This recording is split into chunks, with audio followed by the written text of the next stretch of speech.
여러분 안녕하십니까? 참 많이 궁금한 시간이셨죠? 제가 지난 한 주일 동안 여러 많은 분들에게 전화로 혹은 이메일로 또 이 텍스트로 글로벌 팩트, 10월 11일부터 18일까지 있었던 바티칸의 글로벌 팩트에 대해서 무슨 일이 있었는지 그 결과에 대해서 상당히 많이 궁금해하시는 분들의 그런 전화들을 많이 받았습니다. 정말 많이 받았습니다. 저는 지난 이 시간에 여러분들과 같이 글로벌 팩트, 정말 10월 11일부터 18일까지 있는 이 일에 대해서 굉장히 많은 우려를 하면서 여러분들에게, 여러 하나님의 백성들에게 기도하고 정말 이 인류의 이 운명이 저울추에 달릴 수밖에 없는 그런 상황들을 놓고 간절하게 여러분 앞에 호소한 시간을 가졌습니다. 여러분 먼저 감사하다는 인사를 드려야 되겠습니다. 저는 분명히 우리 주님께서 여러 성도님들과 애쓰시는 분들, 이런 일로 인해서 하나님의 의가 세워지고 인류로 하여금 그야말로 파멸의 구덩텅이에서 벗어날 수 있는 그런 그 간절한 여러분들의 기도, 그래서 하나님께서 그 기도를 정말 응답하시고 오늘 저희는 여러분과 같이 또 이렇게 다음을 위해서 준비할 수 있는 이런 시간들을 갖지 않았는가, 이런 생각을 하게 됩니다. 저는 오늘 지난 시간 10월 11일부터 18일까지는 이 글로벌 팩트, 정확하게 말하면 글로벌 에듀케이션 컴팩입니다. 또는 이 글로벌 컴팩 온 에듀케이션, 뭐 이렇게 여러 가지 이런 말들을 쓰지만은 쉽게 말하면 지구촌 공동체에 관한 이야기를 하면 되겠습니다. 이 글로벌 팩트란 말은 그냥 지구촌 공동체다, 이렇게 보시면 제일 무난한 이야기입니다. 오늘 저는 그 모든 것들의 이 후속 이야기와 함께 그 시간에 있었던 일들을 여러분에게 말씀드리면서 글로벌 팩트, 그야말로 이 수상한 이 세계 통합으로 가던 이 글로벌 팩트에 대한 문제들을 여러분과 같이 그 결과 혹은 그 이후의 일들을 여러분과 같이 나누는 시간을 가지려고 합니다. 성경에는 이런 이야기가 있습니다. 물론 이 성경이 주어진 이 이야기는 바티칸을 중심으로 했던 그 글로벌 컴팩이라고 하는 이 문제에 대한 것도 해당이 되는 거죠. 충분히 우리는 돌아봐야 될 아주 중요한 필요가 있는 성경의 예언들을 우리는 먼저 잠깐 보면서 이 문제를, 하나님의 말씀이 제시해 주시는 이 문제에 대한 답을 찾아가도록 그렇게 하겠습니다. 요한복음 14장에 보면 29절에 그런 말씀이 있어요. 일이 이루어지기 전에 미리 말한 것은, 일이 이루어지기 전에 미리 말했다는 말은 예언했다는 말이죠. 일이 이루어진 다음에 너희로 하여금 믿게 하려 함이라. 그러니까 하나님의 말씀 속에 있는 약 한 20% 25%가량 예언으로 되어 있습니다. 이 예언으로 되어 있는 이 말씀들은 주님이 우리한테 맡겨주신 이유는 그 예언이 롱텀, 아주 오랜 시간 동안에 이루어질 것도 있고, 또 어떤 것들은 바로 그 당대에 이루어질 여러 가지 일들이, 성경에 많은 예언들이 무수히 들어있는 것이 사실입니다. 근데 이런 모든 예언들을 우리들에게 주신 이유는 성경대로 말씀드리자면 일이 이루어진 다음에는 믿게 하려 합니다, 이렇게 되어 있어요. 그러니까 성경 예언을 살피고 성경 예언을 잘 살펴보면 그 여러 가지 상황들을 바라보게 되고 하나님의 이 모든 주권과 하나님의 이런 모든 것들을 주관하시는 은혜를 보면서 우리들의 심령 속에 믿음이 용서넘치는 것을 볼 수 있다, 이렇게 우리는 알 수가 있죠. 자, 그런데 성경의 어떤 예언들은 이런 거 있어요. 여러분들 요나 얘기 좋아하죠. 요나에게 다시스로 가는 요나가 다시 니느웨로, 물론 니느웨로 가라 그랬지만 도망친 요나가 다시스로 갔습니다. 그가 니느웨로 갈 때에 하나님은 그에게 40일 시간을 주었어요. 이거 빨리 회개하지 않으면 40일밖에 안 남았다, 니느웨 사람들 멸망한다. 그래서 요나가 가서 열심히 증거했습니다. 40일 동안. 그랬는데 백성들이 다 회개하고 돌아왔어요. 40일이 지난 다음에 니느웨는 멸망하지 않았습니다. 우리는 이런 말을 보죠. 요나는 하나님의 예언이 예언대로 성취되지 않은 거에 대해서 뾰로통해졌습니다. 주님은 그에게 어찌 그럴 수가 있느냐. 여기에 있는 많은 이런 이 사람들이 요나에게 박넝쿨의 비유를 보여주시면서 이 박넝쿨보다 귀하지 않느냐, 이런 이야기들을 하시면서 요나의 교훈을 우리에게 들려주셨죠. 그런데 여러분, 하나님은 그 예언을 성취하지 않으신 것이 아니에요. 40일 만에 너희가 멸망시키리라, 그 말씀 속에는 회개하면 멸망하지 않는다는 거죠. 회개해야 될 이유는 멸망하고 파멸당하지 않기 위해서 되는 거 아닙니까? 근데 회개했습니다. 그러니까 예언대로 뭐 하지 않은 거예요? 망하지 않은 것이죠. 그러니까 요나는 그 본인이 역사했던 일들의 역사한 그 일들의 결과, 그것이 하나님의 은혜와 사랑이었다는 그런 결과보다는 그 예언이 문자적으로 정확하게 성취된 그 과정만을 본 것입니다. 제가 이번 주간을 바라보면서 이게 제 입가에 이렇게 웃음이 많이 나더라고요.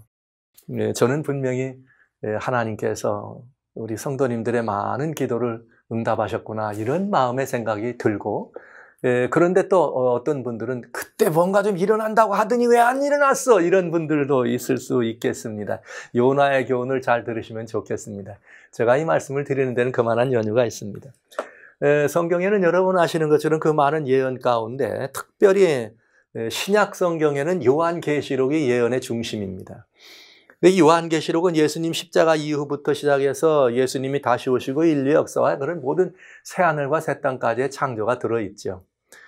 그런데 그 가운데에서 마지막 말세라고 하는 시대에 인류가 하나님 앞에서 서 있는 마지막 시대에 인류가 하나님 앞에서 하나님을 대항해서 배도하는 최후의 배도의 모습이 들어있는 성경이 있어요. 그것이 요한계시록 17장입니다. 물론 제가 여러분 혹시 비밀의 문 읽어가면서 열어가는 비밀의 문 요한계시록 17장 17-1부터 17-5까지 되어 있어요. 한번 자세히 한번 이 시간 있으면 들어보시면 거기에 나오는 내용들을 소상히 아시게 될 텐데, 거기에 보면은 무슨 말이 있는가 하면 이런 말이 있어요. 17장 5절에는 그 이마에 이름이 기록되어 있다. 그 이마에 이름이 기록되어 있는데 그 이마에 기록된 이름은 비밀이다. 그리고 그 비밀인데 그 이름을 바벨론이다, 이렇게 말했어요. 바벨론이다. 그리고 이 바벨론들은 이 땅에 있는 모든 음녀들과 모든 가증한 것들의 어미다, 이렇게 했어요. 그러니까 바벨론이라고 하는 것은 음녀들의 어미, 모든 가증한 것들의 본산이다. 그러면 우리는 뭐 이렇게 금방 그러면 사단의 정말 그런 그야말로 지상 최고의 지상 대리자구나, 이렇게 이해하면 뭐 답이 금방 쉬워지지 않겠어요? 성경에는 다양한 비유들이 있습니다. 그 비유들 가운데 여인 혹은 여자들은 이 교회 혹은 하나님 백성들, 즉 영적이고 종교적인 만남과 모임들을 의미할 때 여인에 비유합니다. 그래서 하나님과 이스라엘을 비유할 때도 하나님을 이렇게 하나님과 이스라엘을 아버지 하나님이라고 말씀하실 때 이스라엘 사람들은 누구냐 하면은 이 어린 양의 아내처럼 비유되는 것이죠. 그리스도인들을 어린 양의 신부라고 얘기한 것과 같이 이렇게 해서 여인은 종교적인 이런 모든 이 형상을 우리들에게 보여주죠. 근데 음녀니까 타락한 종교예요. 뭐 제가 이런 말씀을 안 드려도 여러분들이 요 원리만 이해하시면 쉽게 이해할 수 있어요. 그런데 이 여인의 모습을 보면은 다 읽진 않았습니다만 여인이 붉은빛 짐승을 탔습니다. 그리고 여기 자줏빛 옷을 입고 손에 금잔을 들고 금은 보석으로 치장을 했습니다. 온갖 것으로 치장한 모습입니다. 근데 여자니까 여러분 아시는 것처럼 여자가 짐승을 탔다. 성경을 이해하실 때 성경에 짐승으로 상징되어 있는 모든 대부분 상징과 예표를 주었을 때 말하는 것입니다. 그냥이 아니고 상징과 예표를 주었을 때 짐승은 정치적인 혹은 국가적인 권세를 설명해 줍니다. 그런가 하면 음녀는 아까 여인은 종교적인 것, 영적인 형상이다 그랬으니까 음녀는 타락한 교회죠. 그러니까 음녀는 타락한 종교적인 그런 권세인 것을 보여줍니다. 그런데 우린 금방 이 말씀을 이해할 수 있죠. 그런데 뭐라 그랬는가? 정치와 국가적인 세계적인 정치와 종교가 합동되면은 짐승과 음녀가 함께 이렇게 타고 있는 모습인 것을 보게 되는 것이죠. 저는 전전 시간에 여러분들에게 대표적으로 역사가 진행되려면서 하나님의 교회가 타락했을 때 정치와 이런 그 종교가 합동해가지고 타락한 중세교회를 여러분들에게 보여준 적이 있어요. 그런데 여기 이 모습들은 다 보질 않았으니까요. 계시록 17장에 아주 중요한 의미가 포함되어 있었습니다만 이 여인의 이 모습들은 결국은 어떤 이 모습이었느냐? 타락한 이 중세교회가 다시 이렇게 이 교권주의가 부활하는, 그래서 마지막 역사를 이렇게 하나님께 배도하는 일로 진행해 나가는 과정인 것을 보여주고 있다는 것이죠. 그런데 지금까지 근세기에 전 세계가, 중세 이후에 전 세계가 정치와 종교와 경제가 합동돼서 하나의 거대한 역사를 이루겠다라고 하고 전 세계 국가적인 지도자와 종교 지도자와 경제 지도자와 문화, 사회, 다양한 학술, 모든 지도자들을 불러서 모아서 All brothers, 우리 모두는 하나다. Human fraternity. 그리고 또 우리 모두는 다 이 solidarity. 이런 것들을 얘기하고 사인까지 하도록 사람들을 불러 모은 행사가 있습니다. 그 행사가 있다면 글로벌 팩트.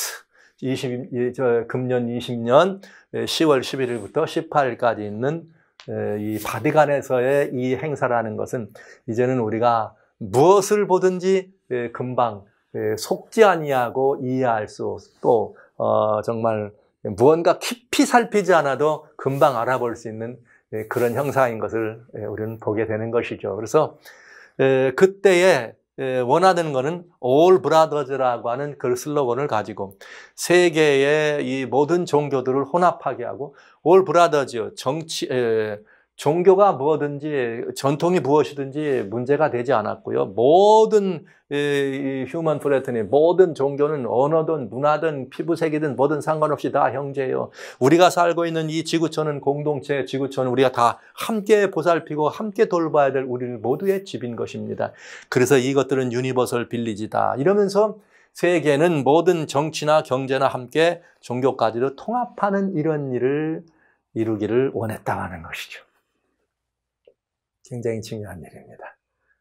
역사적으로 상당히 위험한 일이었습니다. 이제 과거가 되었네요. 그렇게 될 뻔했습니다. 그래서 이 일을 위해서 이미 바티칸은 10월 3일에 벌써 뭘 하고요? 먼저 이 All Brothers라고 하는 거기에 이 바티칸의 이 총수, 수장은 이 프란체스코 교황은 먼저 가서 그 일에 앞장서서 10월 3일에 이 프란체스코 이 수도원이 있던 거기 가서 사인을 하고 세계 사람들에게 우리는 이제 다 이 남이 아니고 우리는 다 한 형제다 하는 여기에 서명을 하면서 이제 다음 주면, 그렇죠? 3일 날이니까 그 다음 주면 이제 모든 이 세계의 리더십 앞에서 그 일을 함께 경영하려고 하였던 바로 그 사건이었습니다. 10월 3일에 그렇게 기독교죠. 소위 기독교 최고의 수장이 휴먼 프렌트 올 브라더즈에 사인을 하자. 그레이트 이맘. 그러니까 이슬람 세력의 모든 이 세력들이 여기 이렇게 이 모든 이 교황이 그런 일을 이야기하는 인시클리칼이라고 하는 인사이클리칼 혹은 인시클리칼 교령집에 이렇게 사인한 그 일을 나눠놓고 이 그레이트 이맘, 알 아자라고 하는 이 그레이트 이맘이 그런 인스카, 이것은 뭐라고요? 우리 인간의 이 모든 인간을 말하자면 인간성을 회복하는, 인간성을 온전히 정말 참된 인간성을 회복하는 그런 일이다. 교황의 교령이. 그러면서 함께 아예 미리 교황과 함께 미리 그 세계 최대 종교죠. 기독교 20한 7, 8억, 이슬람 10한 7, 8억, 세계 44억에서 45억가량 되는 가장 큰 두 양대 종교의 그야말로 수장들이 사인을 미리 하게 된 것입니다. 그래서 그 사인하고 그것을 이제 이 종무단에서는 발표를 하게 됐고요. 이제 세계 사람들은 그런 일에 다 합동해서 우리 다 그 일에 사인하고 서명하자. 우리는 all brothers다. 이런 일을 미리 경영하는 일을 우리는 보게 된 것입니다. 이것을 11일부터 시작했습니다. 근데 이번에 참 제가 이상한 일은 11일부터 18일, 지난해에 이렇게 바티칸에 있었던, 지난해 10월 달에 있었던 바티칸 시노드에서는, 아마존 시노드라 그러죠. 아마존 시노드에서는 저쪽에 있는 원실이 아마존에 있는 파차마마라고 하는 그런 작은 그런 우상도 와서 행진을 하고 전 세계의 언론과 여론들이 막 집중해가지고 아마존 신호들을 취재도 하고 보도도 했는데 이상한 일이 벌어졌습니다. 이렇게 이번에 10월 11일부터 18일까지 있는 모든 여기 유니버설 이펙트, 여기 글로벌 팩트에는 전 세계가 그렇게 거대한 행사로 굉장히 많은 이런 그야말로 이 뉴스 혹은 그 이전부터 여러 세계 다양한 곳에서부터 이 문제에 대한 이 관심들이 집중돼 있었지만 막상 이 일을 시작한 다음에는 마치 철옹성같이 무슨 일이 이루어지는지 어떤 일이 이루어지는지는 얘기되지 아니하고 늘 일상적으로 정상적인 일을 하는 것처럼만 보도가 됐습니다. 참 이상한 일이었습니다. 그래서 저는 사실 오늘 여러분과 같이 이 말씀을 드리면서도 매우 조심스럽습니다. 왜 그러니까 하면 그렇게 될 수 있는 일이 아닙니다. 굉장히 놀라운 지난 5월 14일 날 코로나 바이러스 때문에도 결국 계속 해보려고 하다 그것 때문에 미룬 이후 이렇게 조용하게 그 시간들을 가질까 막상 문을 열고는 굉장히 궁금했어요. 그래서 혹시 정말 그 안에 있었던 여러 가지 다양한 일들이 있었음에도 불구하고 아직 오픈을 안 낸 거지. 뭐처럼요? 서프라이즈? 과연 그럴 수 있을까요? 세계를 향하여? 모르죠. 또 이 타락한 이 교회는 그럴 수 있으니까. 여하튼 금년 5월 14일, 원래는 금년 5월 14일에서 로마의 5월 14일에서 이루려고 했던 이것을 10월 18일 날로 미루면서 특별히 그러나 10월 15일이 되니까 드디어 교황이 가상, 즉 말하자면 영상을 통해서 이제 그 캐톨릭 대학에 있는 거기서 모여 있는 글로벌 팩트에 모여 있는 리더십 그룹들을 대상으로 영상으로 그 교황의 이 글로벌 이 컴팩트 에듀케이션이라는 인시클리칼이라고 하는 교황의 교령집에 나와 있는 에듀케이션에 대한 강의를 같이 듣는 것을 보았습니다. 자, 이 일들을 이렇게 우리가 지금 이렇게 함께 보면서 그거 참 이상한 일이다. 그리고 좀 이렇게 자세히 보았어요. 그랬더니 이런 뉴스가 또 올라오더래요. 교황은 목요일 10월 15일입니다. 영상을 통해서 지구촌 이 교육 공동체를 재천명할 것입니다. 이렇게 발표가 뜨면서 거기서 있었던 이제 그 교황의 그 내용의 발표가 됩니다. 자, 뭐 길지 않은 시간 동안 발표가 되는데 그 내용은 아주 단순하고 심플한 것이었잖아요. 교육에 관한 것만 얘기해서. 저는 지난번에 인시클리칼 얘기할 때는 세 가지, 물론 교육되어 있지만 이 이코노미, 또 이컬러지, 또 에듀케이션 이렇게 하면서 이 세 가지를 다 얘기하고 뭐 굉장히 내용이 심오한 내용들을 또 풀어놓나 했는데 여기서는 교육에 관한 얘기를 중점적으로 얘기합니다. 교육에 관한 얘기를 중점적으로 하면서 지금 우리는 왜 그런가? 지구촌 교육 공동체가 지금 우리는 필요합니다. 이 문제에 대해서는 이미 지난 2015년에 힐러리 클린턴이죠. 힐러리 클린턴이 그래서 우리에게는 이런 일을 하려면은 유니버설 빌리지가 필요합니다. 힐러리 클린턴이 얘기한 거예요. 그런 빌리지가 필요하다고. 교육 공동체가 필요합니다. 그래서 무슨 교육 공동체냐? 우리를 공동체가 돼서 우리를 하나 되게 하고 또 뭐가 되냐? 새로운 인류, 신인류로 우리를 이렇게 이해가 될 수 있도록 우리를 가르쳐줄 그런 교육이다. 와우. 여러분, 저는 이 말씀을 하나 드려야 합니다. 지난 2015년에 이 프란체스코 교황이 70차 유엔 총회를 다녀간 다음에 모두는 다 긴장했었어요. 그때 기독교 내에서는 난리 났었습니다. 막 적그리스도 탄생한다, 뭐 한다. 그때가 또 공교롭게 또 뭐 이스라엘에 무슨 뭐 이렇게 이 심판이 시작되는 날이다, 희년이 시작되는 날 이러면서 굉장했어요. 미국의 여러 이 프리웨이를 지나가다 보면 그때 막 이 적그리스도가 미국에 왔다 막 난리가 나면서 그때 70차 유엔 총회에 굉장한 일이 일어날 것 같이 얘기했습니다. 그런데 그렇지 않았습니다. 바로 이 글로벌 에듀케이션과 관련되어 있는 그때 그 어젠다 2030이죠. 어젠다 21이라고 하는 걸 올려가지고 2030을 딱 교황 갔어요. 그때 CNN 기자가 정확하게 표시했습니다. 이렇게 말했습니다. 이번 프란체스코 교황은 여타의 다른 사람들과는 다르다. 그는 보통뿐이 아니다. 그러면서 그는 우리가 하지 않으면 안 되는 매우 중요한 일을 얘기했다. 그런데 구체적으로는 말하지 않으면서 하지 않으면 안 되는 일을 얘기했다. 그러니까 이거 굉장히 이분은 평범한 분이 아니고 비상한 분이었다. 그러면서 그때 뭘 얘기했는가? 말로만 하지 말고 사인만 하지 말고 실제 그것들을 관리하고 할 수 있는 그런 기구도 만들어라. 그런 다음에 그것들을 사법제도도 만들어라. 그러면서 그때 지구 살리는 운동, 빈곤 대체하는 운동, 정의사회구현 이런 얘기를 했거든요. 요번 똑같은 일을 한 것입니다. 그래서 제가 이번 11일부터 18일까지 일을 굉장히 조심스럽게 살펴보고 있는 것입니다. 그 이유는 뭔가? 이분이 구체적으로 뭐라고 하는 말을 그때도 하지 않았어요. 그러나 하지 않으면 안 되는 일을 얘기한 분이다 하는 것이 그때 CNN 기자의 말하자면 정리였습니다. 근데 이번에도 똑같은 얘기예요. 교육 공동체를 만든다는 거예요. 에듀케이션 컴팩이니까. 그런데 이 교육이 뭐냐? 내용이 중요한 거죠.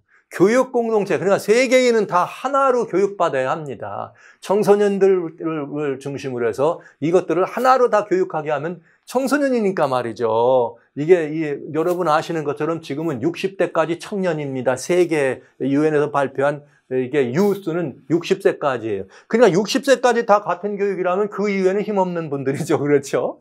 그러니까 여기에 이런 모든 것들을 다 망라하는 그런 교육이라고 하는 거예요. 그러니까 내용은 뭐라고 얘기하지는 않으면서 그런 하나의 시스템 아래 묶여있는 교육.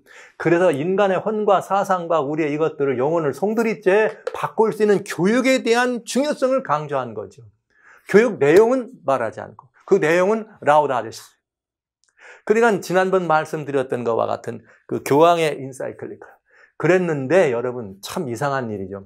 오히려 여러분 가끔 제가 비간호주교 얘기를 여러분에게 말씀드리네요. 미국에 있는 동부 쪽에 있는 이렇게 이 주교인데 지금 이분이 원래 교황청의 외교 대사였습니다. 교황청에서 있는 외무부 장관 같은 일을 하다가 그 교황과 좀 사이가 안 좋아가지고 결국은 사표를 내고 지금 미국에 가서 이제 주교가 되어 있는데 이분이 뭐라고 말했는가? 대단히 중요한 말을 했어요. 교황이 얘기하고 있는 지금 그 브라더우드 인시클리칼이라고 하는 올 브라더즈라고 하는 세계에는 하나의 이거라고 얘기한 이것은 뭐냐? 그는 아주 대놓고 이렇게 말합니다. 자, 교황이 말하고 있는 브라더우드 세계는 하나다. 이런 그 지금 말하는 교령은 Manifesto in the service of the new world order다. 신세계 질서를 이렇게 섬기는 선언이다. 여러분 매니페스토란 말을 하면 탁 나오는 게 옛날에 공산당 선언 이런 말이 그것처럼 이건 뭐냐 신세계 새로운 신석의 질서를 위한 매니페스토 선언이다 이렇게 얘기했어요. 이분이 누구죠? 여러분 아시는 것처럼 비간호라고 하는 분은 교황청의 외무장관이었습니다. 그러니까 어떤 면에서는 누구보다도 이미 2015년 그때부터 벌어진 이 모든 일의 내막이 무언지를 잘 알고 있는 분입니다. 그분은 바로 이번에 올 브라더즈란 말을 가지고 나온 교황의 인사이클리칼이 뭐냐? 이거는 신세계 질서, 아까 말했죠. 뉴 휴머니티다. 이제는 뉴 월드 오더란 말을 잘 쓰지 않아요. 뉴 휴머니즘, 뉴 무슨 노멀 이런 말을 써가지고 하는데 뭐라고 말했는가? 그는 정확하게 지적합니다. 이거는 마치 뭐와 같다? 새로운 신세계 질서의 매니페스토다. 이렇게 말을 한 것입니다. 그래서 이것은 이번에 이렇게 세계 모두를 다 이렇게 한 이야기에 대해서 그는 말을 한 것입니다. 그리고 여기에 이게 뭘 했느냐? 이런 일들에 대한 얘기를 하는 건 뭐냐? 예수님의 킹덤이에요. 예수님의 킹덤. 정말 예수님의 킹덤을, 즉 예수님의 나라를 뭐 하는? 리퓨징, 거부하는. 와우. 대단히 무서운 일이죠. 주님의 나라를 거부하는 새로운 하나님의 나라를 세우는 일이 아니다. 이렇게 된 것이죠. 이게 도대체 무슨 일일까? 왜 비간호 주교는 그런 말을 했을까? 비슷한 시기에 이런 일이 일어났습니다. 아이리시 이 사제인데 아이리시 출신 사제가 무슬림의 이맘에게 이번 기도회 캐톨릭이죠. 캐톨릭 절지에서 이번에 이 기도회를 좀 이렇게 이끌어 달라고는 부탁을 합니다. 그래서 지금 캐톨릭입니다. 전주교 안에서 지금 기도회가 진행되고 있어요. 이 사제는 아이리시 출신인데 저기에 이맘입니다. 그런데 저는 이 모습을 보면서 교황이 말하는 신인류, 뉴 월드 오더의 그 매니페스토라고 얘기했지만은 거기에 말하는 신인류는 도대체 어떤 인류냐? 거기는 아무 종교적인 이것도 없다 그랬잖아요. 근데 거기 내용이 뭐냐면 이런 것이에요. 그 이맘이 회중들을 다 모은 다음에 예수님을 선지자, 예수님을 하나님이 아닌 선지자급으로 아브라함이나 예수님이나 모하메드나 데이빗 같은 선지자처럼 마지막에 모든 것들을 마치고 주기도문을 마치고 영어로 된 코란도 읽으면서 교회 안에서 마지막으로 이 축도를 하는데도 그렇게 말합니다. 모든 이렇게 우리 주님이시여 하나님께 영광과 찬양을 돌립니다. 그러면서 우리에게 하나님의 그런 놀라우신 은혜와 평강을 우리에게 내려주시고 주님의 사랑하는 제자들에게 내려주시고 그 서벤트 안에 the prophet, 선지자들, 예수님, 아브라함, 모하메드 그리고 all of them, 여러분.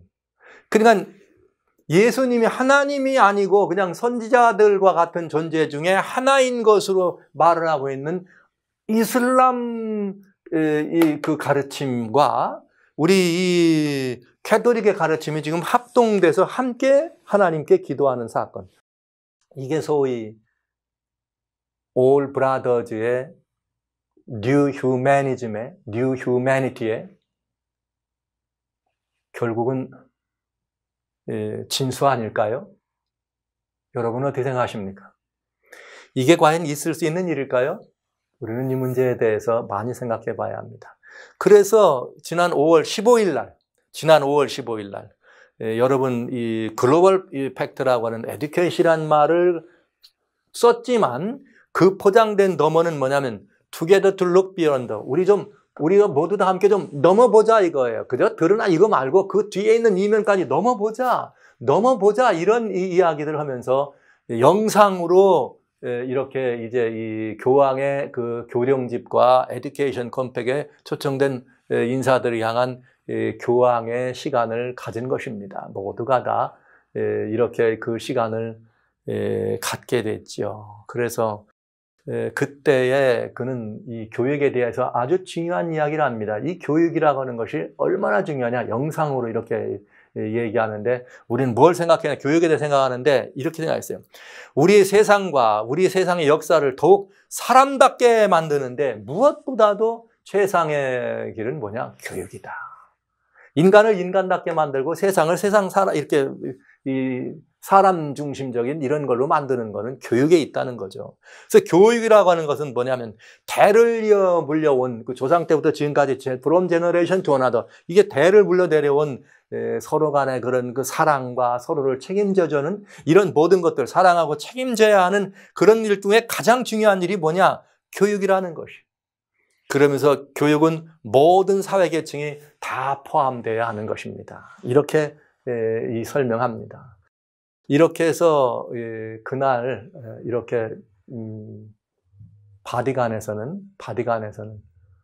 세계인의 이런 모든 이목이 집중된 가운데 10월 15일 날 에듀케이션 컴팩이라고 하는 거기서 교황의 그것도 직접이 아니라 영상을 통한 메시지 굉장히 이상하죠? 영상을 통한 메시지. 그 세계의 모든 사람들을 다 불러놓고 영상을 통한 메시지가 가능한 일 같습니까? 아니라면 그거는 뭔가 좀 이상한 일이죠. 여러분, 저는 이렇게 단적으로 이번 글로벌 팩트 모였던 그것이 절반 쪽만 이렇게 이루어졌다. 발표되고 보도된 것만 살펴봤을 때는 반쪽의 모임이 되었다. 알려지고 준비되고 사람들에게 불려진 모든 것은 굉장한 거였어요. 정말 인류의 운명을 가늠할 수 있는 매우 중요한 것 같았는데 실제 나타난 현상, 열어봤더니 반쪽밖에는, 이게 바티칸의 이 모습, 반쪽밖에는 이루어지지 않았다. 저는 지난 시간에 이게 아마 미국의 이야기를 여러분에게 드리면서 미국이 없으면 절반만에 이 행사가 될 수 있을 거다 이런 말씀을 드렸는데 역시 이번 이 모습이 지금 그런 모습이에요. 그러나 여러분 더 조심해야 합니다. 이번 이 교황은 굉장히 보통 분이 아닙니다. 그래서 지난번 70차 유엔총회 때 보여준 것과 똑같습니다. 교육에 대해서만 강력하게 얘기합니다. 그리고 그 내용은 알아서 할까요? 아니면 그거의 부수적인 문제는 다음에 틀림없이 등장될 것으로 생각을 합니다. 자, 이건 마치 뭘 말해주는가? 미국이 참여하지 않으니까 그런 모든 국제적이고 세계적인 바디간이 주선하는, 말하자면 여자죠. 이렇게 어쩔 수 없이 제가 이렇게 음렬한 표현을 쓸 수밖에 없네요. 이렇게 된 여자가 중심이 돼서 이런 어떤 일을 하는데 짐승을 타지 않으면 행사할 수 있다 없다? 없다.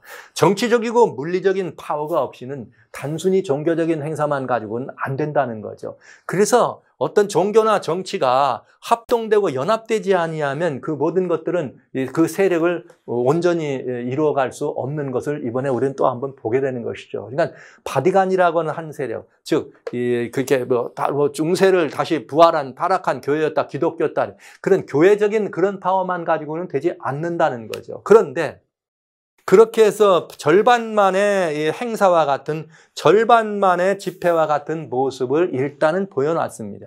그 내부적으로 뭘 했는지는 지금 아무도 알지 못해요.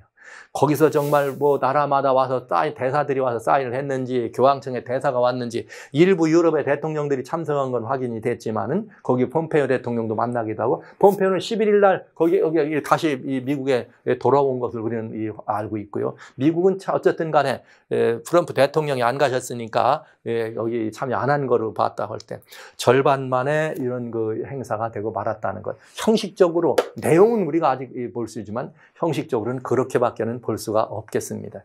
그런데요, 참 이상합니다. 그동안 발표를 그렇게 되지 않았는데 20일부터 무슨 일이 벌어지는가? 바로 거기서 로마에서, 바티칸 곁에 있는 로마에서, 그것도 바티칸 뮤지엄이나 그 캐톨릭 대학을 중심으로 해서 무슨 일이 벌어지는가? 이런 일이 벌어져요. 전 세계의 종교 지도자들이 평화의 축제를 로마에서 진행하는 것입니다. 20일부터. 그래서 이제 이 교황이 그 평화의 전당에, 평화의, 세계 종교 평화의 그런, 이런 것에, 세리머니에 참석한다, 이런 얘기를 하면서 거기에 많은 세계 종교 지도자들을 다 모였어요. 정말 이렇게 다 모였어요. 그러면서 그 슬로건이 뭐냐? 정말 그 슬로건은 뭐냐면은, 이게 평화나 인류애라고 하는 것, 이런 것들은 한 사람만으로는 우리에게 이렇게 이루어질 수 없는, 그러니까 우리 모두가 다 함께 해야 된다고 하는 것을 중심으로 얘기하는 그런 슬로건으로, 이렇게 이 회의가 진행되고, 이제 거기에 이 교황이 함께 참석하게 됩니다. 그래서 이번 종교에는 특별히 이제 막 종교에서도 나오고 여러 다양한 계통의 이 기독교 안에 있는 모든 복음주의, 또 캐톨릭, 정교, 그 외에 여러 무슨 뭐 힌두, 불교, 이 다양한 종교 지도자들이 다 이슬람 함께 모이게 됐죠. 그래서 이런 그 종교들을 다 이렇게 함께 모여가지고 평화의, 세계 종교 지도자들 간에만 모이는 평화의 축제. 정치적 지도자는 아직 이번에 여기는 빠졌죠. 여기는 종교 리더십. 자, 그러니까 잘 여기까지만 본다면 11일부터 18일까지 올 브라더즈 다 해서 그냥 세계적인 잔치 행사하고, 그러니까 이건 종교 지도자들이 또 모였다는 말은 원래부터 예정된 모임이죠. 아마 그 일이 더 적극적으로 진행되고 추진될 수 있도록 우리 종교가 뒤에서 뭔가 좀 해보자꾸만, 뭐 이런 결의화를 다지기 위한 예정된 행사였음을 알 수가 있습니다. 여하튼 그러니까 반쪽만의, 절반만의 그 성공이었다, 아니면 절반만의 행사였다라고 이렇게 그저 아직 다 완전히 그것을 이야기할 수는 없어요. 왜? 은밀한 어떤 거 있었는지를 우리는 모르니까. 자, 여하튼 이렇게 해서 무슨 일까지 만들어졌느냐? 여기서 무슨 일을 했느냐면 그레이트 이맘하고 프란치스코 교황에게 세계 평화를 위한 그런 말하자면 시상식을, 상을 주게 됩니다. 그래서 세계 평화상을 받게 되죠, 두 분이. 그러면서 세계 평화상을 받게 되면서 행사를 진행합니다. 그러면서 이 행사가 시작되기 전에 복음주의 교회에서는 성경을 봉독하고, 그 다음에 성경을 봉독하고, 또 종교 쪽에서는 나와가지고 기도회를 합니다. 기도회를 하는데 그 기도는 이것입니다. 폭력과 전쟁, 그리고 테러로 상처를 입은 세상의 모든 나라들과 지역들을 기억하며 우리의 눈과 마음을 하나님께 돌립니다. 이런 이 기도회를 시작합니다. 그리고 이제 이런 기도와 함께 무슨 일이 있느냐? 세계 평화, 종교 간의 평화만이 아니라 세계 평화를 위한 꽃꽂이를 촛불 점화식을 행사하죠. 그래서 여기에 이제 이 다양한 이렇게 리컨실레이션이라고 하는 다양한 화해와 이런 그 무대를 조성하는 주문과 함께 촛불을 점화하는 행사를 합니다. 그리고 또 여기 세계 종교 지도자들이 동시에 다 모입니다. 이건 무슨 행사였느냐? 여기서는 사인하는 행사예요, 이게. 그래서 이 종교 지도자는 내가 이거 사인한 내가 이거 하기 위해서 4시간을 기다렸다 이러면서 온 회중들의 그런 분위기를 이렇게 부드럽게 장악도 하면서 끝내는 한 분씩 나와가지고 사인을 하는 그런 일이 벌어지게 됩니다. 자, 여기서 사인하는데 특별히 어떤 내용이었는가? 프란치스 교황의 선언을 통해서 우리가 보면 이 내용들은 무슨 내용이었느냐? 검을 사용하는 것이 어려운 일을 속히 해결하는 것이라는 신념을 가진 사람, 즉 무엇든지 그냥 칼로 모든 일을 해결하려고 하는 그런 신념을 가진 사람들은 자신의 생명, 또 그가 사랑하는 사람들의 생명, 또 그리고 그들의 조국의 생명이 결국은 칼로, 검으로 망하게 된다는 것을 알게 될 것이다. 예. 이 이야기예요. 이런 것들을 써서 평화의 선언이에요. 종교. 그리고 우리는 서로 다른 종교적 전통을 가진 사람들로 오늘 우리는 서로 다른 종교적 전통을 가진 사람들로 평화의 메시지를 전하기 위하여 이 저녁에 여기 다 모였습니다. 모든 종교는 전쟁을 원하지 않는다는 것. 모든 종교는 전쟁을 원하지 않는 것. 그리고 폭력을 숭상하는 사람들을 배격한다는 것을 분명히 보여주고자 합니다. 이게 세계의 종교 평화, 세계 종교 지도자들이 모여서 얘기한 평화선언입니다. 그리고 여기에 다 사인을 하게 되죠. 그래서 이 사인을 하고 그 사인한 문서들을 다 각자 이 세계에서 온 다양한 이 종교 지도자들이 어떤 다양한 이 종교자들이 모였으니까 다양이라고는 했지만은 세계 무신문 속에 있는 사람들도 있으니까 빠진다고 치면 겉은 50억 이상 60억 이제 이 가량의 사람들이 여기에 대표하는 종교 지도자들이 우리는 폭력을 원치 않아요. 우리는 전쟁을 원치 않아요. 이 전쟁은 성경대로 검으로 일어난 사람은 검으로 망한다. 이 사실을 알게 된다고 하는 것을 세계에 선언하는 시간을 가졌습니다. All Brothers에 대한 성경적 개념은 무엇일까요, 여러분? 평화를 선언하는 문제는 좋습니다. 그러나 지금 20일부터 있는 평화선언 그 앞전에는 All Brothers였습니다. 그러니까 All Brothers가 돼야지만 평화가 이루어지지 않겠어요? 그런데 여러분 All Brothers라. 성경은 뭐라고 말할까요? 이 All Brothers의 내용은 피부가 어떻든 인종이 어떻든 언어가 어떻든 문화가 어떻든 종교가 어떻든 우리는 한 이 형제다 이런 의미였습니다. 하나님 말씀 갈라디아 3장 26절로 29절에 보면 이렇게 되어 있어요. 너희가 다 믿음으로 말미암아 그리스도 예수 안에서 하나님의 아들이 되었으니 누구든지 그리스도와 합하여 세례를 받은 자는 그리스도로 옷 입었느니라. 유대인이나 헬라인이나 종이나 자주자나 남자나 여자 없이 다 그리스도 예수 안에서 하나이니라. 너희가 그리스도께 속한 자면 곧 아브라함의 자손이요 약속대로 유업을 입을 자니라. All Brothers에 우리는 종교 아까도 나왔지만 우리는 어떤 종교든지 상관없다. 다른 종교도 다 상관없다. 우리는 하나다. 성경은 이렇게 말해요. 그리스도 예수 안에서 하나님의 아들. 그러니까 아들들이 모이면 All Brothers가 되죠. 그러니까 우리 All Brothers라고 하는 말은 오직 예수님 안에서만 이루어진다. 이것이 기독교적 신념입니다. 그 다음에 유대인이나 헬라인이나 세계 어떤 종교, 어떤 민족이나 혈색이나 다 상관없죠. 이 사람들도 남자도 여자도 다 우리는 하나예요. Human Fraternity 그리고 이 Universal Solidarity 하나예요. 그런데 어디서 하나냐? 다 그리스도 예수 안에서 하나이니라. 성경은 이렇게 되어 있어요. 예수님 안에서 하나니라. 그리고 또 그리스도께 속한 자면 곧 아브라함의 자손이요 약속대로 유업을 이을 자니라. 그러니까 여러분 우리 지난번에 작년에 이루어져 가지고 2019년 2월에 아부다비에서 휴먼 프런티 사인하면서 에이브라함 패밀리가 구성됩니다. 거기 에이브라함 패밀리는 그러면서 이제 우리는 그 크리슬람이라는 말까지 나왔는데 성경은 예수님 안에서 아브라함의 자손이다 이렇게 돼 있어요. 근데 거기에는 그렇지 않죠. 그래서 이런 이 모습들은 성경의 가르침과는 굉장히 중요한 이 격차가 있는 가르침입니다. 그래서 비가노는 교황의 그런 그 올브라더즈는 아니다. 뉴 월드 오더, 아까 얘기한 뉴 휴머니즘, 새로운 인류라고 하는 그 신인류 뉴 월드 오더에 대한 매니페스토 선언이다. 이렇게 말한 것이 바로 그 이유입니다. 충분히 그렇게 말할 수 있죠. 그러니까 이 그리스도 예수 안에서 인류는 예수님 안에서 하나, 형제예요. 왜? 하나님의 아들이니까. 그리스도 예수 안에서 종교도 뭐예요? 하나예요. 나 유대인이나 이거 없어요. 왜? 아브라함의 유업을 나눌 수 있으니까요. 이렇게 성경은 이야기하고 있네요. 그 다음에 또 하나는 뭐냐? 정치적이고 경제적인 부분에 있어서도 성경은 분명히 다니엘서에 한번 말씀드렸습니다만, 왕께서 철과 진흙이 섞인 것을 보셨은즉 그들이 다른 인종과 서로 섞일 것이나 피차에 합하지 아니하며 철과 진흙이 합하지 아니하면 같을 것이다. 의지가 섞여 있는 비렘입니다. 이 말은 그렇게 되지 않는다는 말은 그렇게 하지 말아라는 뜻이에요. 즉 합하지 말고 한 나라로 가지 말도록 하라. 만약에 그렇게 한 나라로 가는 일이 있으면 매우 위험해진다. 그러면서 이건 다니엘 2장에 나오는 신상의 예언이지만은 이 발과 발가락 시대 때 이 뜨인 돌이 내려온다는 이야기를 한 것이거든요. 그런데 여러분, 역사의 마지막 경점에 성경은 이렇게 말했어요. 이 열왕의 때에 하나님이 한 나라를 세우신다. 그러니까 이 마지막 역사까지 세계는 한 나라로 되어 있으면 된다, 안 된다? 안 된다는 거죠.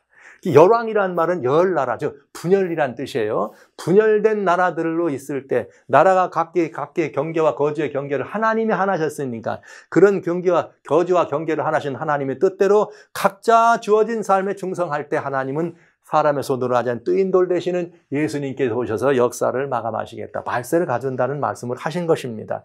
그러니까 여러분, 이 문제는 굉장히 중요한 문제예요. 하나님이 나라를 세우시는 것이지 뉴 월드 오더, 인간이 애써서 우리끼리 회의해서 우리끼리 사인해서 한 나라가 되고 한 종교가 되고 한 모든 연합도 공동체가 되는 것은 아니라는 거죠. 그래서 교황의 그것은 무슨 매니페스토다? 뉴 월드 오더. 그건 뭐냐? 새로운 신세계 질서다. 성경적 질서는 아니라는 말을 하는 것입니다. 굉장히 무서운 일이었습니다. 글로벌 팩트는 반쪽만 이루어졌다는 말은, 이제 저는 이 모습을 보면서 굉장히 많은 이 생각을 하게 된 것이죠. 여러분, 성경이 그런 일을 하면 된다, 안 된다? 안 된다 그랬어요. 그런데 어떻게 해요? 이번에 글로벌 팩트는 그걸 하나 되게 하려고 한 것이죠. 그러니까 여러분, 성경이 이긴 것이에요? 인류가 이긴 것이에요? 말할 것도 없이 성경이 이겼다 이것입니다. 그래서 글로벌 팩트는 반쪽만 이루어졌다. 반쪽도 제대로 된 것 아니죠. 왜? 공개되기는 올 브라더즈에 대해서 모두가 이거 아직 모르겠어요. 뭐 언젠가 나타나겠지만은 그 다음에 종교적인 이 행사를 20날부터 해가지고 바로 세계 종교 리더십들만 모였는데, 왜 종교 리더십에 대한 거는 그래 광고도 되지 않고 굉장한 것인데 안 됐을까? 그건 뭐냐? 글로벌 팩트의 온 종교 지도자들이 모였다 이 말을 할 수 있는 것입니다. 그렇게 해서 여기가 이번에 반쪽만 이루어지게 된 것은, 여러분, 반쪽만 된 것은 즉 절반의 성공도 아닐 수 있죠. 원래 원하던 대로 되지 않은 것은 무엇 때문일까요? 여러분, 왜 안 됐을까요? 저는 분명히 이렇게 말합니다. 성경이 뭐라 그랬어요? 그렇게 안 된다고 했다고요. 성경이 안 된다고 했으면 안 되는 것입니다. 그런데도 불구하고 여전히 계속해서 그 일을 한다면 그건 매우 위험하죠. 성경이 뭐라 그랬어요? 절대로 하나가 될 수 없다. 여러 인종이 섞일 것이다. 그러나 하나 되지 못한다. 안 된다 그랬어요. 하지 말라 그랬습니다. 그러니까 저는 이 모두에 말씀드린 것처럼 일이 이루어지기 전에 미리 말한 것은 일이 이루어진 다음에 믿게 하려 합니다. 성경은 이미 다니엘 2장에 안 된다고 했습니다. 그런데 이번 일에 다시 그걸 해보려고 시도했지만 잘 안 됐습니다. 틀림없이 안 됐습니다. 그렇다면 여러분, 이건 누구 때문에 안 된 거예요? 거기에 참석하지 않은 미국 때문에 안 된 것일까요? 아닙니다. 주님께서 안 되도록 경영하신 것이죠. 그건 성경이 그렇게 얘기했으니까요. 그래서 성도 여러분들의 기도가 하나님이 뜻이 이루어지기를 원하는 기도가 응답된 것으로 알고 기도에 함께 참여하신 여러분들에게 제가 깊은 감사를 드리는 것입니다. 여러분이 이기셨습니다. 무엇 때문에요? 말씀을 믿음으로 말미암아. 자, anyway, 이제 우리는 또 한 번 그런 상황을 바라보면서, 그럼에도 불구하고 왜 주님께서는 이 집회가 거의 성공적인 집회, 모두가 다 그렇게 하나 될 거라고 생각했는데 어떻게 해서 이런 일이 있을까? 그 비하인드 스토리와 같이 드러난 사실들을 바라본다면 우리가 꼭 관심 가져야 될 문제가 여기 있게 되는 것을 보게 됩니다. 그때에 참 이상한 일이긴 하지만 글로벌 팩트가 진행되기 바로 직전에 11일 이전에 갑자기 무슨 일이 벌어지는가?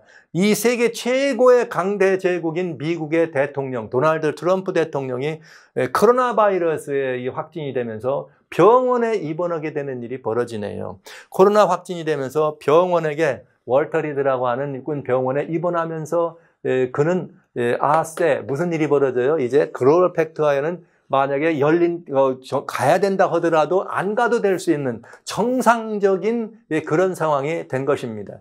그런데 그때에 이렇게 병원에 있는 동안에 누가 바디간을 들어가느냐? 미국의 국무장관 마이클 폼페이오 국무장관이 바디간에 들어갑니다. 거기에 들어가는 이유는 무엇인가? 중국이 종교 자유를 억압하고 있으니까 중국이 이렇게 그런 일을 하지 못하도록 민주주의가 동맹을 하는데 민주주의 동맹에 바티칸이 참여해주고 조만간 있을 바티칸과 그 중국과의 그런 그 수교, 2년 된 수교를 다시 재협상하는 데 있어서 하지 말아달라고 권고하러 폼페이오 장관이 간 것이죠. 또 가면서도 만나고 가기 전에도 만나고 그는 뭐냐? New Alliance of Democracy라는 말은 민주주의 동맹입니다. 민주주의 동맹에 여러 나라들을 이렇게 많은데 무슨 민주주의 동맹이냐? 특별히 중국의 공산주의, 중국 공산당을 반대하는 민주주의 동맹을 이렇게 만들어 가면서 돌아간 것이죠. 중국이 일대일로라고 하는 그야말로 현대판 실크로드를 만들어가면서 이미 유럽까지 장악해 들어가는 것을 보고 이러다가는 전 세계가 다시 중국의 휘하에 공산화되는 것을 볼 수밖에 없다. 그러니 그것을 막아야 된다고 하는 것이 미국의 입장이었습니다. 그래서 미국이 이게 대립각을 세우고 이제는 그 중국의 세력에 반대하는 민주주의 동맹 국가들을 모으고 연하들을 참여시키면서 그게 권역별로 이제 이렇게 만들어가는 것을 보게 되죠. 우리 한국을 중심으로 있는 아시아 태평양 쿼드라 그래가지고 중국을 상대로 해서 지금 반체제 동맹을 맺는 것입니다. 민주주의 동맹. 근데 한국은 거기에 왜 안 들어가는지 잘 모르겠습니다. 자, 이렇게 해서 민주주의 동맹을 맺어가는 이 일을 하고 있었기 때문에 이 일을 위해서 바티칸에서도 뭐하라? 이 일을 위해서 바티칸에서도 함께 참여해주고 그 중국과의 협상 문제를 이렇게 하지 말아달라 이렇게 얘기를 한 것입니다. 그랬는데 이미 바티칸 뉴스조차에서도 이미 중국과 바티칸의 이 관계는 이미 중국이 먼저 기독교를 핍박하면서 깨버렸다. 그런데도 불구하고 바티칸은 그걸 의식하지 않고 재협상, 즉 새로운 것이 아니라 이미 있었던 재협상을 하게 됩니다. 그렇게 하게 되고 이제 우리 폼페이오 장관이 그 문제에 대해서 어떻게 자기가 와서 그렇게 기독교인을 핍박하는 이 중국과 중국 공산당과 그렇게 함께 그런 그 친교를 맺을 수 있느냐 하지 말아라 그렇게 얘기했지만 여전히 교황은 그래도 차이나를 아주 위대한 나라라고 얘기합니다. 그러면서 그 파롤린이라고 하는 대사가 가서 그 일들을 같이 하는 걸 보면서 폼페이오가 많이 실망을 한 거죠. 그러면서 이제 돌아왔습니다. 돌아오면서 유엔에서는 무슨 일이 벌어졌는가? 이제 새로 유엔 유엔 인권위원회 상임이사국이 다시 이제 선출되는 그런 상황이 됐어요. 그런 선출되는 상황이 되는데 미국에 돌아와서 그걸 또 막아보려고 유엔에서도 와서 인간의 그런 기본권에 대한 인권 이런 것들을 신장하고 또 이렇게 하는 그런 일들을 위해서 만들어진 인권위원회죠. 유엔 인권위원회. 그런데 거기서도 역시 중국의 인권 유린 현상에 대해서 이렇게 이야기를 하고 중국이 그런 일에 참여되는 것에 대해서 굉장히 우려스러운 얘기를 했지만은 인권위원회에서는 다시 중국이나 러시아나 쿠바나 이런 나라들에 가지고 다시 상임위원으로 이번에는 뽑아줬어요. 사우디아라비아 들어갔죠. 거기 파키스탄 들어갔죠. 인권이 되게 무시되고 유린되는 나라들이 다 상임이사국으로 들어갔습니다. 그래서 미국이 지금까지 추진해왔던 것들을 없애버리고 새로운 지금까지 말이죠. 세계의 인권을 더 장려해주고 세계 인권을 보호하는 그럴 수 있는 이것들을 위했던 가져왔던 그 미국이 지금까지 해왔던 그런 원칙들이나 그런 모든 기회들을 다 이렇게 무시해버리는 그런 상황을 유엔에서 바라보게 된 것입니다. 여러분, 유엔이라고 하는 것이 이 인권위원회는 굉장히 중요한 일을 많이 해야 되고 했어야 되는데 근래 와가지고 유엔 인권위원회가 인권을 유린하는 일을 그저 밥 먹듯이 하는 그런 나라들에서 침묵하기 시작했어요. 그래서 지금 미국에서는 계속해서 유엔에서 일어나는 일들에 대해서 거부하려고 하는 움직임을 보이고 또 몇몇 인권들에 대해서는 WHO나 이런 데는 유엔 지원을 철회하기도 하는 이런 일을 보게 되는 것입니다. 그래서 미국은 정말 인간의 휴먼 라이트에 대해서 우리가 말로만이 아니라 그 이상의 일들을 지금까지 이렇게 해왔다. 그런 일들을 지금까지 해왔습니다. 그래서 미국은 여전히 여기 신장 지구에 있는 위구르 신장족들에 대한 것, 그다음 미얀마, 버마죠, 링요라고 하는 이 사람들 이번에 대량 막 학살되고 한 그런 일, 이란이나 또 여러 곳에서 있는 이거에 대해서 절대로 미국은 그대로 좌시하지 않을 거다 이런 얘기를 계속 한 것입니다. 자, 여러분, 과연 이제 미국이 이렇게 되면서 바티칸과의 완전히 대립각이 더 극명화되는 것을 보게 된 거예요. 유엔은 무조건 이 바티칸에서 하는 모든 일을 따라가려고 하는 그런 마치 후속 기관처럼 부속 기관, 바티칸의 부속 기관 같은 일을 유엔 지금 하고 있다는 얘기를 말씀드리면서 그래서 이렇게 대립각이 되면서 미국이 거기에 참여하지 않으므로 글로벌 팩트가 반쪽만에 이런 것이 됐는가? 글로벌 팩트가 반쪽만이 됐는가? 이런 문제들입니다. 그러나 세계 정치나 경제나 종교가 통합하는 것은 파멸의 길이라고 하는 것을 성경은 우리들에게 이미 보여주셨어요.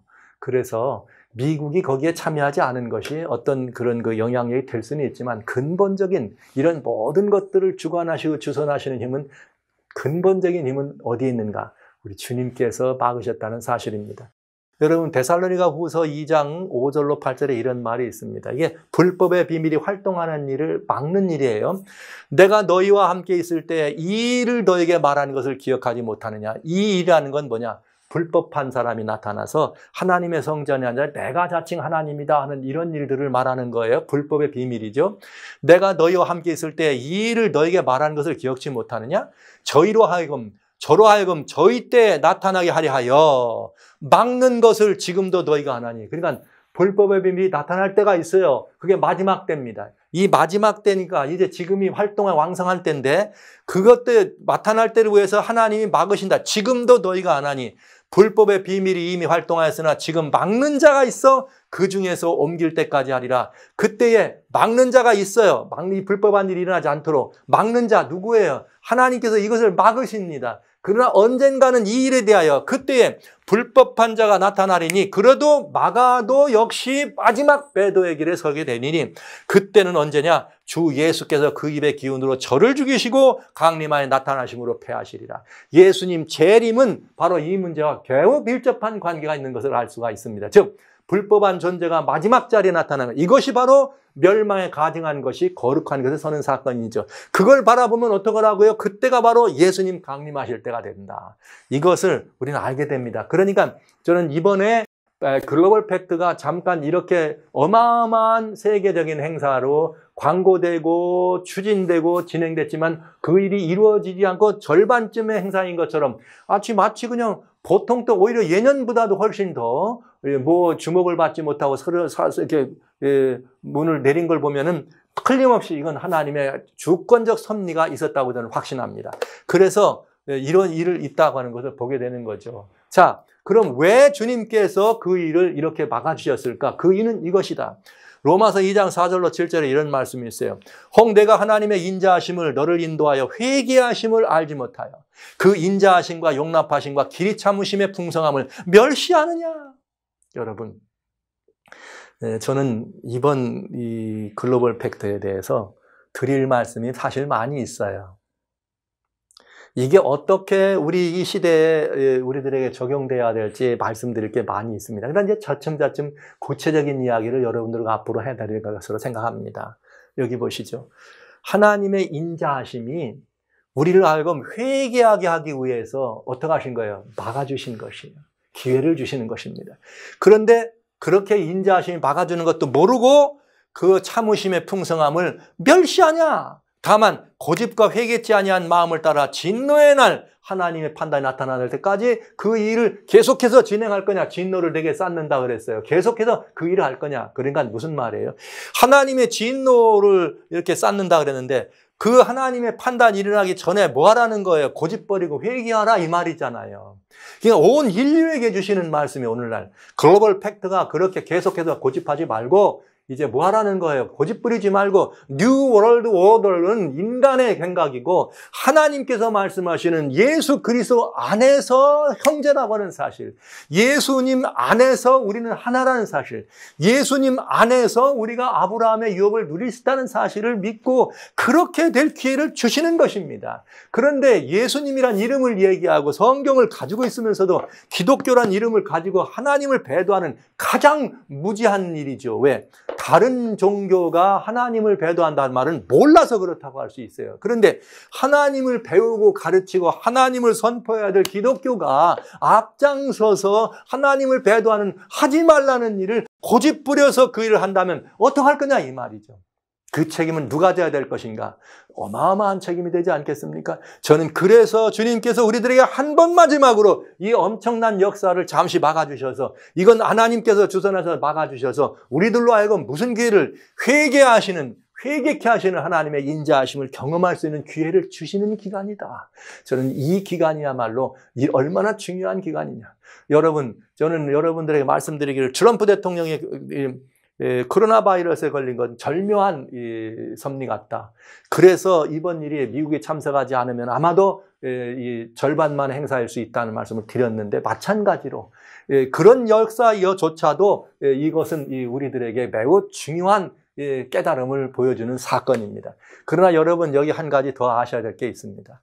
자, 이게 무슨 말인가? 지금 엘리트라고 하는 그룹이 있죠. 소위 말하는 음모론자들이 말하는 그런 이야기가 있는데 이건 엘리트 그룹이라고 하는데 이건 음모론하고는 상관없는 말입니다. 여기 엘리트들이 말하는 The Great Reset이라고 하는 말은 지구촌을 다시 재편성, 다시 한번 새롭게 재구성하겠다는 얘기예요. 이건 어디서 나온 얘기냐? 금년입니다.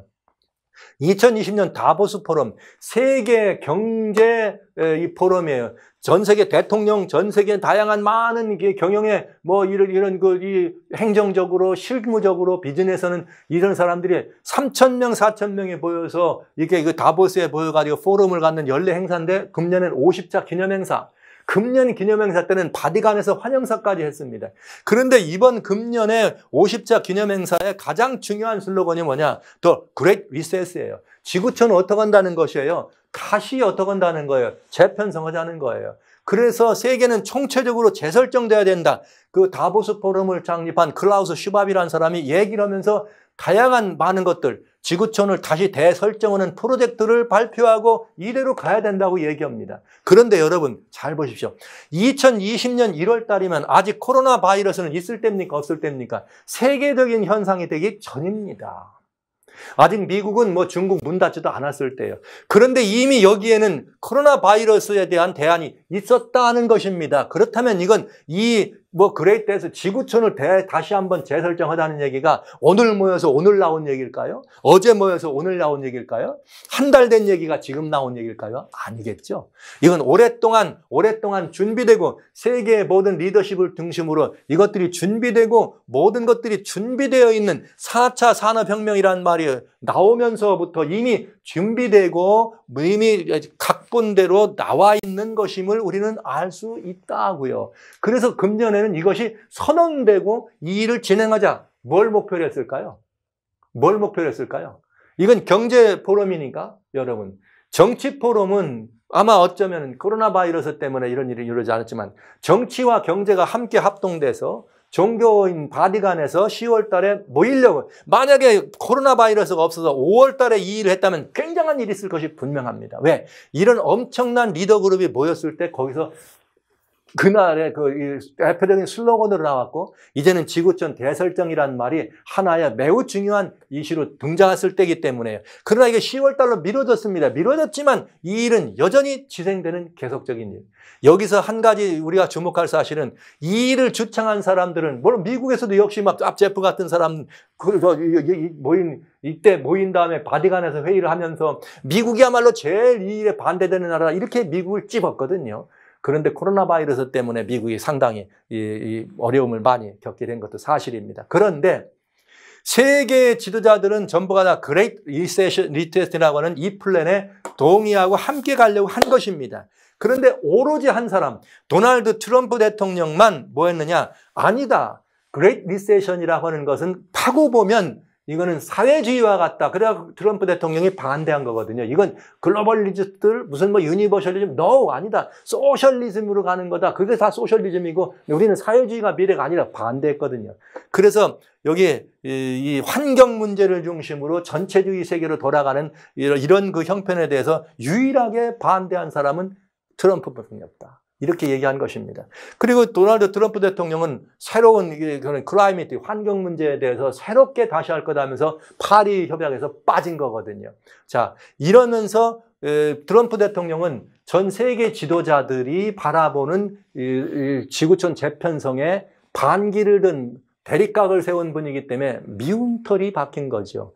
그런데 그분이 글로벌 팩트에 찬성할 이유는 없었겠죠. 다행히 코로나 바이러스가 이렇게 확진되면서 그 트럼프 대통령도 거기에 어떤 다른 짐을 지는 일이 아니고 그런 어떤 책임을 이렇게 몽탕 짊어져야 되는 그런 상황은 빠지게 된 것입니다. 거기에 들어가지 않은 것. 근데 이런 일들은 미국 사회에 더 큰 문제가 있습니다. 여러분, 미국의 주류 언론에서는 이번에 그 대선하는데 그냥 매일매일 나오는데 바이든에게 더 유리하게, 바이든이 말이죠, 여기에 랜드슬라이드 막 압도적인 표차로 이렇게 그냥 미국의 대통령이 재선될 거다. 지금 이렇게 이 조사에 보면 바이든이 앞섰다. 근데 최근에 막 앞섰다 하면서 어제는 이제 트럼프도 많이 이렇게 상승하고 있는 것으로. 그러나 여러분, 이게 그러면서 미국 사회 주류 언론 자체도 매일 계속해서 이 일을 주장합니다. 그러면서 이런 일은 보고하지 않죠. 제가 오렌지 카운티에 있기 때문에 캘리포니아는 민주당, 소위 말하는 바이든이죠. 트럼프를 대반대하는 사람들이 많은 곳이다. 캘리포니아는 민주당의 이런 거다, 표밭이다, 막 이렇게 얘기하는데, 민주당의 집회할 때는 이런 모습을 보지 못했는데요. 동네에서 일어난 일이었는데 도로변에 그냥 막 이렇게 사람들이 꽉 차게 트럼프 대통령 오는 걸 봤어요.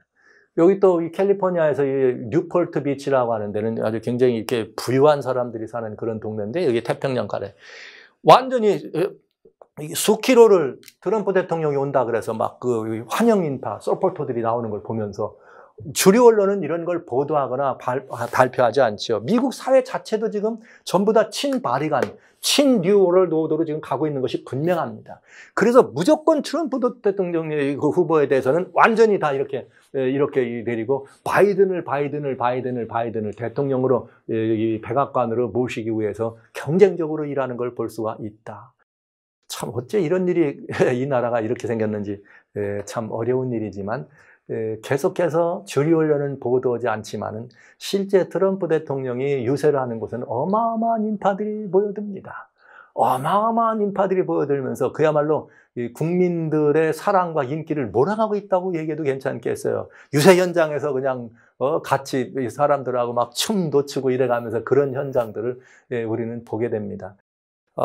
이 펜실베니아나 이런 곳은 뭐 대표적으로 민주당 세력이 압도적인 곳인데, 거기서도 트럼프 대통령을 지지하는 그 지원 세력들은 엄청난 인파들을 이렇게 모이는 것을 보게 됩니다. 주류 언론은 왜 이런 것들을 이야기하지 않을까요? 주류 언론은. 그러면 왜 세계 모든 리더십은 도널드 트럼프 대통령에 대해서 그럴까요?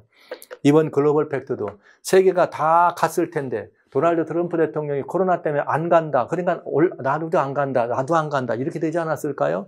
민주주의 동맹이라는 거기에 참여한 사람들은 다 그렇게 되지 않았을까요? 물론 유럽의 일부 대통령들은 참석했지만, 그러면서 거기는 결국 정치 지도자가 빠지면 종교 리더십만 가지고는 힘이 없죠. 그러니까 그건 절반만, 반쪽만의 이 행사가 될 수밖에 없는 것이다.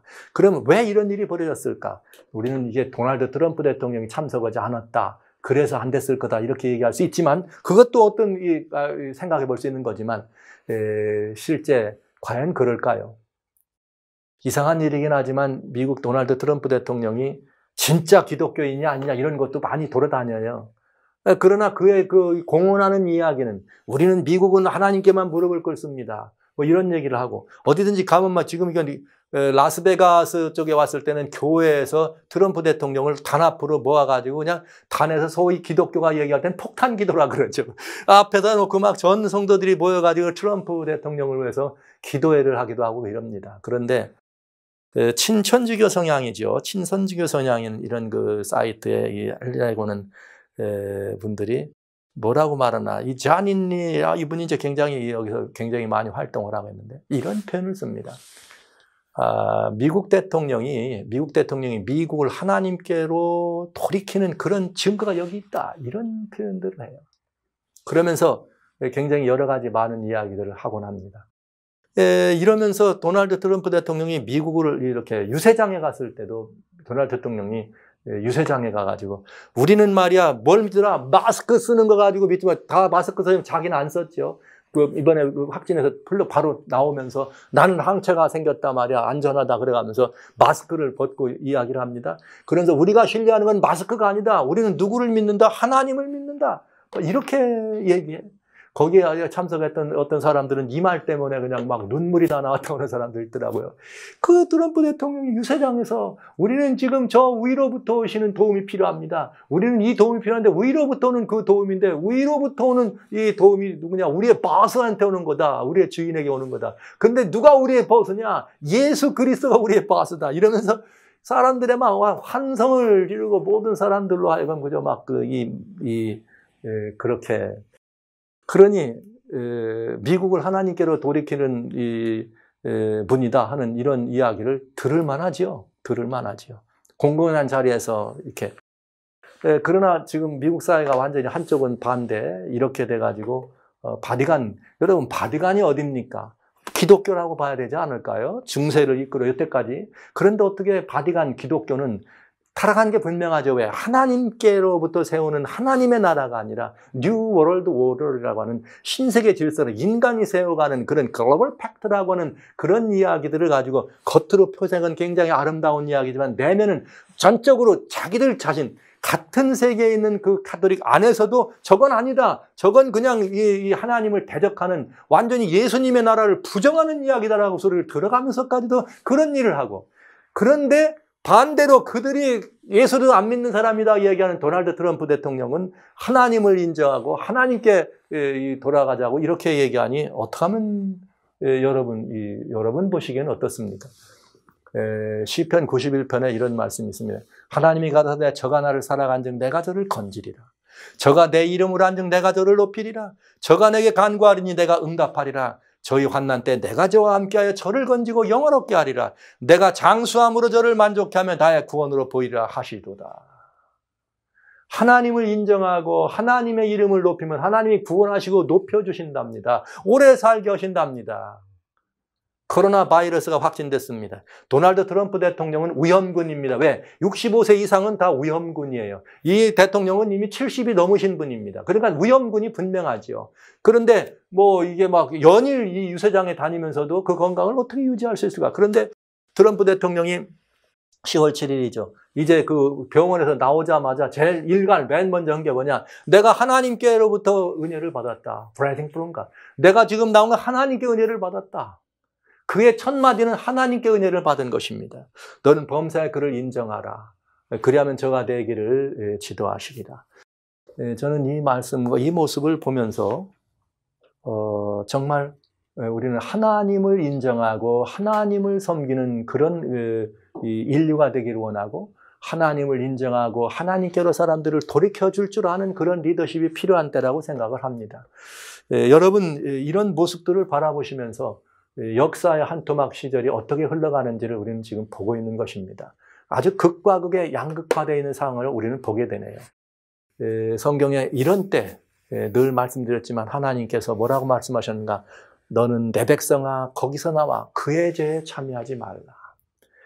여러분, 하나님께서 우리들에게 말씀하시고 권면하시고 교훈 주신 하지 말라는 일은 안 하면 됩니다. 너희 모두는 다 그렇게 이렇게 막 이 나라들이 합동되고 모든 것들이 합동되는 거 하지 말라고 주님 말씀하셨어요. 그럼 안 해야 하는 일입니다. 그럼 하나님의 말씀이 그렇게 되어 있으면 말씀을 가진 교회는 앞장서서 하나 되려고 하는 시도를 막아야 될 터인데 어떻게 교회가 앞장서서 그런 하나 되는 일을 할까요? 겉으로 하나 된다고 하는 말은 아름다운 일이죠. 그러나 문제는 이것입니다. 하나님이 우리에게 주시는 하나됨은 예수 그리스도 안에서 하나입니다. 그러나 예수 그리스도 밖에서 예수 그리스도 안에서 주님은 너희는 함께 주님 안에 있지 않은 자들과 멍에도 같이 매지 말라 주님 말씀하셨는데 인류의 모든 평화와 세계 평화를 위해서 어떻게 하나님이 허락하신 그 말씀이 아닌 다른 멍에를 같이 매면서도 평화가 올 수 있다고 믿는가? 이거는 속임수입니다. 이것은 미혹입니다. 인류의 마지막 배도입니다. 여러분, 이건 굉장히 중요한 것입니다. 글로벌 팩트는 여러분 매우 중요한 배도입니다. 그런데 이게 이렇게 유야무야하게 지나가고 말까요? 아닙니다, 여러분. 반드시 돌아옵니다. 이번에 이렇게 된 이것에 대한 그 모든 것들에 대해서 어둠은 완전히 더 강력한 것을 가지고 다시 무언가를 위해서 지금 발표되지 않고 엄밀한 가운데 진행됐지만은 이 어둠의 역사는 조만간 여러분들에게 더 무서운 모습으로 글로벌 팩트가 아니라 완전히 글로벌 팩트가 이제는 정말 뉴 월드 오더라고 하는 새로운 그런 본인들의 이야기처럼 이미 그렇게 공산당이 공산당 선언을 한 것처럼 뉴 월드 오더의 매니페스토 선언을 했다고 하는 이런 정도의 역사적 현실을 바라보면서 우리는 아주 좀 중요한 이제야말로 이번에 여러분들이 믿음으로 보셨어요. 하나님께서 하지 말라고 한 거, 안 된다고 한 거는 하면 안 되는구나. 그건 해도 이루어지지 않는구나를 보였습니다. 그럼 여기까지는 기회입니다. 그건 무슨 기회인가? 돌이키고 회개할 기회인 것입니다. 하나님의 오래 참으심이 여기까지 참으신 것입니다. 그런데도 성경은 네가 만약 고집을 더 부린다면 여러분 글로벌 팩트는 어떻게 할 것 같아요? 고집을 더 부릴 것 같아요? 안 부릴 것 같아요? 제가 보기엔 고집을 더 많이 부릴 거로 봅니다. 고집을 더 부린다면 뭐만 있다? 하나님의 심판하실 날이 있다. 예수님이 재림하시는 것입니다. 그러니까 지금 우리는 그날이 심히 가까웠다고 하는 희망적인 새나라 새질서는 사람의 손으로 오는 뉴월드 오더가 아니라 예수 그리스도께서 세우시는 놀라운 예수님의 나라입니다. 하나님의 나라입니다. 도리를 했다는 돌나라인 것입니다. 우리는 그 나라를 기다리게 되는 것이죠. 어둠이 깜깜함의 만민을 덮었습니다. 어둠이 온 천지 다 덮었습니다. 그 죄가 하늘에 사무칠 정도로 하나님을 대적하는 그런 모습들 우리는 보는 그런 시대를 살아갑니다. 주님은 이런 때 말하십니다. 내 백성아 너희는 내게로 나오라. 그런데 이 도널드 트럼프 대통령이 정말 본인이 얘기한 것이 저는 진심이라고 받아들여요. 이 많은 사람들 앞에 거짓말을 그렇게 할 수 있나요? 우리는 하나님께 돌아가야 됩니다. 우리는 하늘의 도움이 필요합니다. 하늘에 계신 주인의 도움이 필요합니다. 우리의 주인은 Jesus is my boss. 예수님이 우리의 오너입니다. 우리의 주인이십니다. 멋있는 결과는 아닙니까? 이렇게 해서 만민이 정말 우선 미국이 하나님께로 돌아가고 만민이 하나님께로 돌아가서 하나님의 은혜로 말미암아 이 모든 황폐돼가는 것들도 고쳐지시고 주님의 적극적인 개업으로 말미암아서 우리의 모든 이 억울하고 힘든 모든 일들도 상황이 반사되는 이런 일이 일어나기를 소원하지 않습니까? 그 나라가 심히 가까웠는데 여러분 지난달에 반가운 소식이에요. 이 어둡고 코로나 바이러스 때문에 천지간의 사람들이 이렇게 어려운데도 태국입니다. 불교의 나라입니다. 지금 태국이 많이 시끄럽죠. 태국이 많이 시끄러워요. 왜냐하면 이 왕정이 지금까지 되니까 그걸 좀 벗어나려고 많이 시끄러운데 태국에서 지난달에 무슨 일이 있었느냐? 1435명이 예수님을 구주로 영접하고 그냥 탁 이렇게 침례로 이렇게 주님을 영접하는 사람들의 모습을 제가 보면서 굉장히 큰 즐거움이 있었습니다. Our Living 만나라고 하는 그 살아계신 하나님의 만나라고 하는 이런 슬로건을 가지고 이분들이 주님께로 돌아왔어요. 전통적인 불교 국가 사람들이었지만 천여 명이 함께 이렇게 하나님을 고백하고 나온 것은 마치 요단강에서 예수님께 침례 요한 있을 때 예수님께 나오고 침례 요한께 나오고 제자들의 설교를 듣고 하루에도 수천 명씩 주님 앞에 나와 침례로 돌아갔던 그런 장면들을 마치 연상케 합니다. 사랑하시는 성도 여러분, 이제 우리는 역사의 마지막 경점에 서 있는 것이 분명합니다. 이 역사의 마지막 경점에 우리가 예의주시에서 바티칸과 미국이라고 하는 두 나라의 수장들의 모습을 바라보지만, 그러나 역시 이 모든 것들은 하나님의 주권하에 있습니다. 이 하나님께서 주선하시는 모든 일들 앞에 우리가 서 있다는 사실을 생각하면서, 우리는 이제 다시 한번 역사의 모든 경점 속에서 우리가 서야 될 길은 어딘가? 우리가 선택해야 될 길은 무엇인가? 우리는 어떤 길을 우리가 서야 될 길로 가야 될 것인가? 우리 주님께서 우리 뒤에서 내가 좌측으로나 우측으로나 치우치면 너는 그 길로 가지 마라. 그 길은 생명의 길이 아니다. 그는 이 길로 가라. 그러면 우리는 옛적 길고 선한 길에 돌이 서가지고 주님께서 이뤄주신 그 길을 향해 걸어가면 우리는 평강을 얻게 될 것입니다. 성도 여러분, 예수 그리스도께로 시선을 고정시키시고 오로지 하나님이 제시하시는 하나님의 말씀을 따라서 이 말씀이 계획된 모든 것들을 신뢰하는 믿음으로 이런 일들을 바라볼 때 우리는 하나님의 역사가 살아계심을 볼 수 있겠습니다. 성도 여러분, 다음 시간에는 어디로 가고 있는가? 이제는 구체적인 부분이 나와야 되겠네요. 여러분과 같이 이제 이번 글로벌 팩트에서 유명무실 혹은 유야무야 됐다고? 아닐 겁니다. 더 무서운 것이 있을 것으로 압니다. 그렇다면 그 무서운 것이 있을 땐 우리에겐 뭐가 없을까요? 피할 길이 없겠죠. 그래서 그 일 위해서 준비하는 그런 시간들을 갖도록 그렇게 하도록 하겠습니다. 성도 여러분, 그리스도 예수께서 우리들의 주인이십니다. 우리들의 보스입니다.